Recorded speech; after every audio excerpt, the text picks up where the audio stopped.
Oh boy, it's time to talk about this game, it seems, while my McConaughey field plays in the background as my music choice.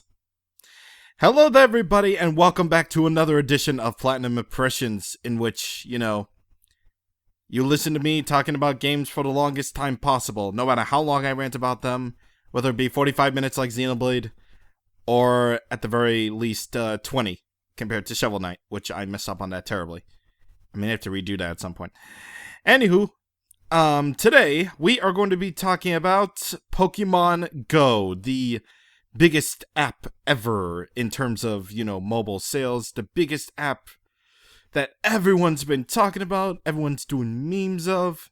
They've been finding all the Pokemons, catching them, all this good stuff, and I'm gonna be talking about it. So now it's time to go into script mode. So, as far as I know, I wasn't really interested in Go at first because, well, it was an app that was sort of like a treasure hunt game of sorts, where you catch Pokemon, and that's about it, and that was about it. Like, I didn't really follow up on Pokemon Go information, because I want to be surprised by games nowadays.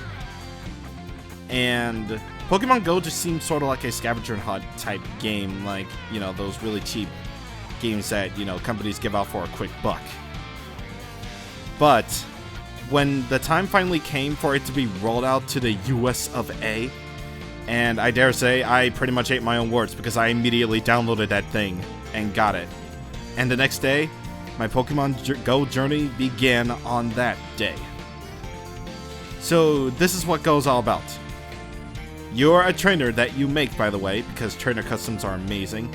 You have a boss, Professor Dude, who asks you, "Hey, you're a kid, teen/adult.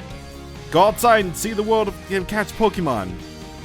And you just sort of walk around with your GPS and 4G out, which is required, by the way. Drains your battery a lot. Don't like that at all. And you just sort of walk around, just trying to catch, all the Pokemon that you can get that pop up on your phone. So basically, just like I said, it's essentially a scavenger hunt game on your phone. But in the Pokemon's case, it's kind of what the whole franchise is all about, and it kind of makes sense that would be made. You just go outside and try to catch as many as you can. And it's really such a surreal thing, too, because remember all those fantasies in our childhood where we wish that Pokemon were real? Well, that's sort of become a reality now, thanks to the AR functions, which my phone cannot do, obviously. So, in a sense, you really are a Pokemon trainer just trying to go out and catch Pokemon and stuff. You just sort of walk around until a Pokemon catches up. You tap on a Pokemon on the screen, and, you just catch the Pokemon by throwing the Pokeball at it and see if it either catches it or it breaks out. But of course, this game is about more than catching Pokemon, and I'll go into that right now, actually, because that's the next paragraph on my script. So, it's not just your Pokemon that can get experience. Well, I'll go over that later.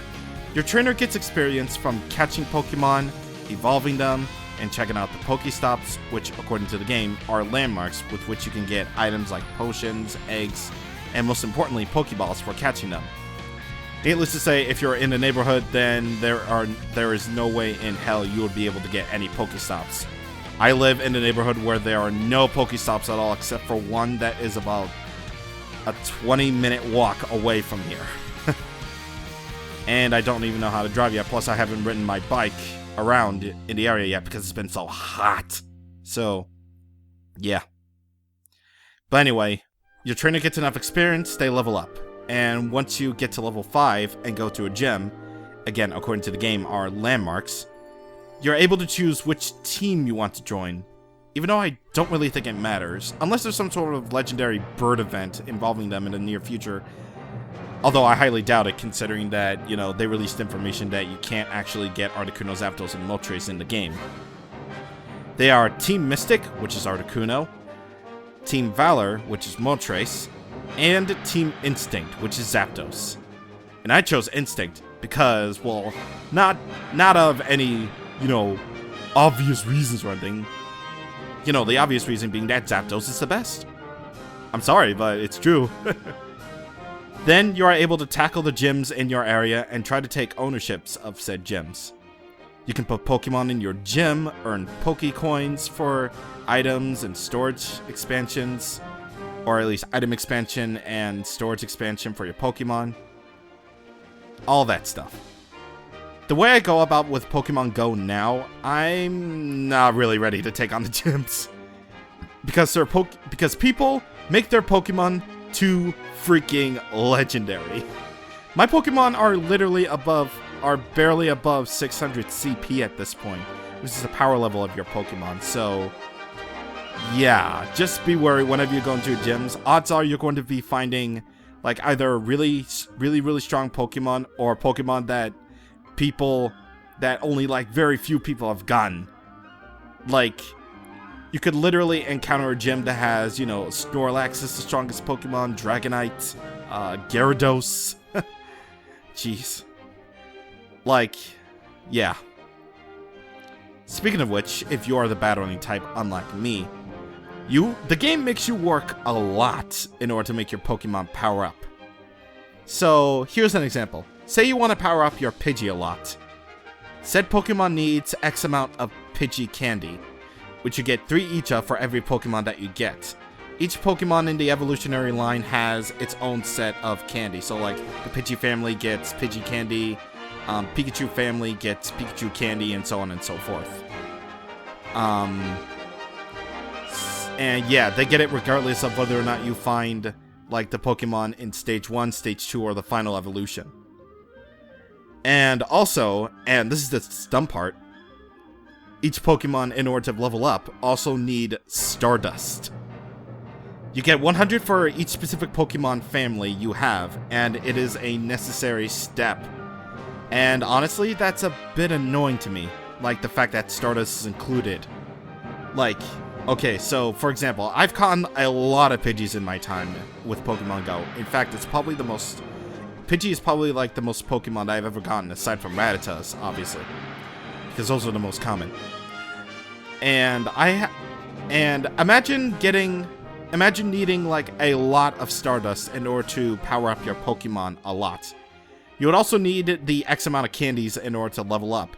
And what if you run out of Stardust then? Well, looks like you're gonna have to catch those Pidgeys just to refill all those things, just to refill your Stardust stock supply. Yeah, the game makes you catch a lot of those Pokemon in order to get, the Stardust for each family. Why they need both Stardust and candies in order to power up, I'll never know. Only the baked minds of the developers will tell you why. But yeah, they really make you work for that. But getting candies is oddly easy enough. All you really have to do is just catch a Pokemon, you'll get 3 of each. Either that or transfer your Pokemon to the professor for a candy. Which is basically fancy talk for sending your Pokemon to be cooked for McDonald's so you can get candy. And also, needless to say, I have a freaking Pidgeot that I raised up from a wild Pidgeotto, which was weak, by the way. And they need like 50 Pidgey candies in order to evolve. Yeah, some of these Pokemon's requirements for evolving get really, really ridiculous. Like, if you want to evolve your starter Pokemon, Bulbasaur, Charmander, Squirtle, you need, like, I believe about 100 of those candies. Good luck trying to find, like, so many wild Charmanders. That's awesome, right?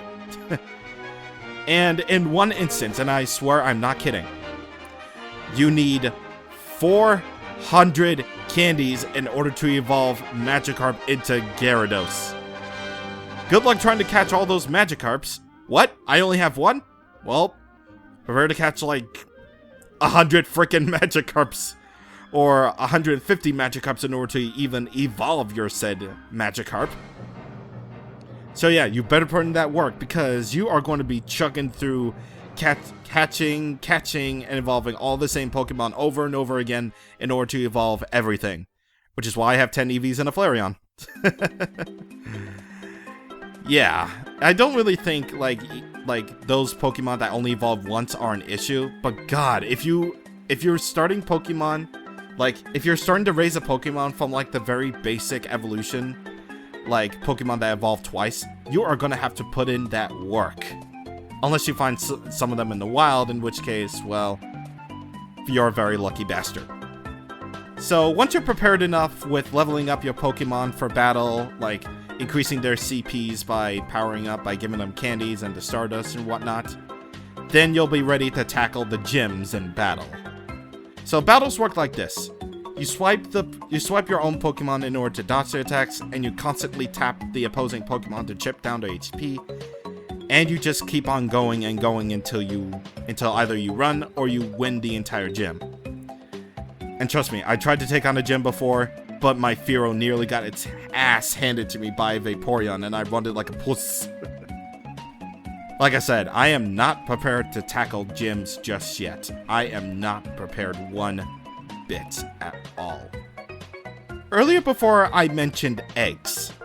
So, you get eggs by going to several Pokestops, and sometimes you get eggs. And eggs are basically another reason why Pokemon Go is becoming the big hit as it is.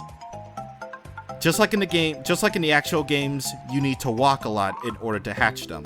Like, actually walk. Are you prepared to walk 10 or 5 or 2 kilometers to hatch common to rare Pokemon? Good, because that's what you need to do. Honestly, it does make sense, because eggs do take their time to hatch. And they did want it to make it exactly like the game, so yeah, I'm cool with that. I already hatched like a couple of eggs before, and I got a freaking Lapras out of that. I'm lucky.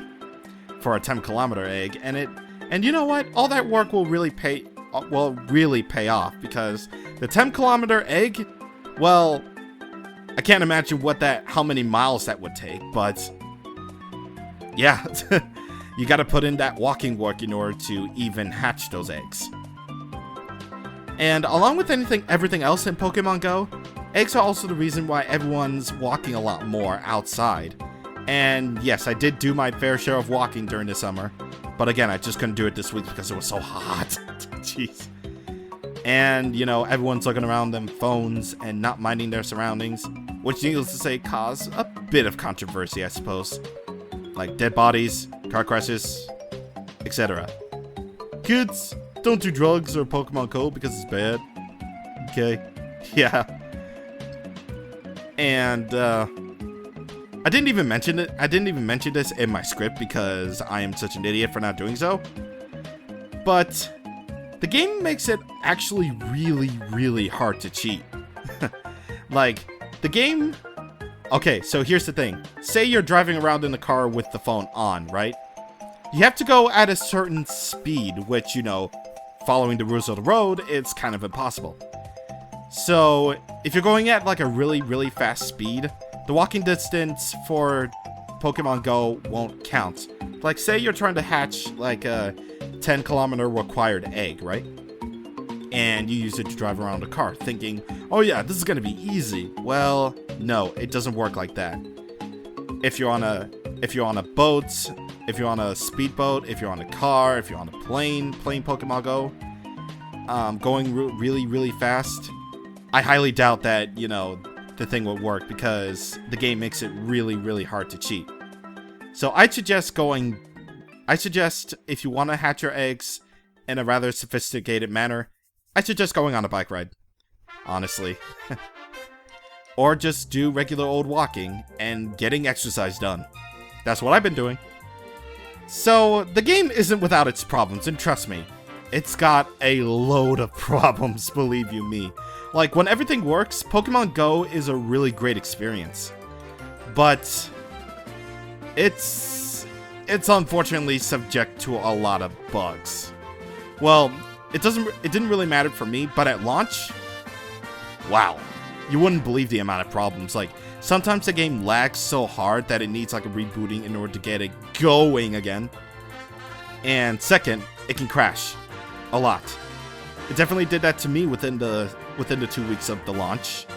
Some crashes can happen when you're trying to catch a Pokemon and the ball doesn't shake like it's supposed to.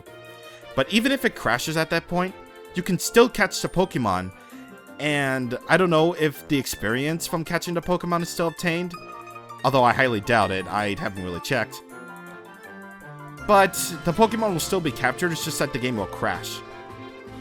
And I swear that this happens to me and only me, and it happened to me and only me. But if the required services of Pokemon Go, like 4G and GPS, are being used with my copy of Pokemon Go, and if I'm in the menus for too long, powering up my guys or transferring them to the professor to get candies, the game will lag for me like hell, and I have no idea why that happens to me. It was so weird. But thankfully, those bugs are basically a non-issue for me, because all I literally had to do was to restart my phone and clear up some RAM, and now it's running smoothly for me whenever I play it. Honestly, I just really think that dev team should have waited like a couple more months to iron out those bugs before releasing this game to the public. And, you know, which, if they said that if the first versions of Pokemon Go that we had, like the launch version, if they said that those versions were an open beta, I think they would be more forgiving of that. But they released the game as is, with those disastrous crashing results and bug-like stats. I know it got a friend of mine really angry, believe it or not. Oh man. She was so mad. Oh my god. The music of Pokemon Go, whenever I get to listening to it, is actually really, really fantastic. Like, I could give less a shit about, you know, the trainer theme and the gym leader theme, but the wild Pokemon theme and the overworld theme are absolutely fantastic. Some of Junichi Musada's best works, in my opinion. Like, he knows how to do guitars well. Like, Generation 6 is the era of the guitar. So it's basically just like I said before. When Pokemon Go works, it can be a really enjoyable experience. Going outside and finding Pokemon on the phone and raising them up for the gyms can actually be really, really addicting for the right people. And it definitely does show, as it has literally over 7 million users all around the world. And because of Pokemon Go, people have gotten a lot more social more. I can only imagine at a big convention like Otakon, which I plan on going to, that everyone's going to be going for Pokemon Go. And I really just pray to God there's a Pokemon Go event there. And I will be participating in that. I'll just be catching those Pokemon. It's just going to be fun. It's just going to be a fun time if that's a thing. And, you know, it's like I said, people of all ages have gotten a lot more social because of Pokemon Go. They're like hanging out with all sorts of people with the game and just, you know, swapping the good stories, the good stories. Thank you, based lore modules, for, you know, Pokestops everywhere. And I will concede that it should have at least been held off until September or August or even October, just to iron out those bugs and crashes. But again, they released it, we got it, and I'm very happy with what we have as of right now. Like, this is version 1.0.3 as of recording this, July 29th. So, yeah, who knows when more Pokemon are getting rolled out, who knows when that trading feature comes, who knows when that Pokemon Go Plus is going to come out. But these are my thoughts as is. I'm pretty sure the game will get better as it goes, as, you know, time goes along, and more Pokemon from, you know, the various generations get added. So, yeah. So whenever you get the chance, try it out, for it is free on the App Store and Google Play for Android and iOS. Unless your phone's incompatible with it, which it should have been made for every phone, but it isn't for some reason. I have no idea. One of my friends' phones is incompatible with it, which is stupid. It should work on every phone, but it's not. I can definitely say that hardcore fans like myself will love it, casual fans will love it, and if you barely know any crap about Pokemon, then consider giving this a try. You literally have nothing to lose except your life if you try it out. So yeah, that is Pokemon Go, folks. That is indeed Pokemon Go. Biggest app ever when it works, but when it's a mess, it's a goddamn mess. So with that being said, I will see you guys, you know, later, whenever, either after the next LP or whatever, for another edition of Platinum Impressions, which this next game, well, you'll see. See you guys on the next time. Thank you for watching, and goodbye.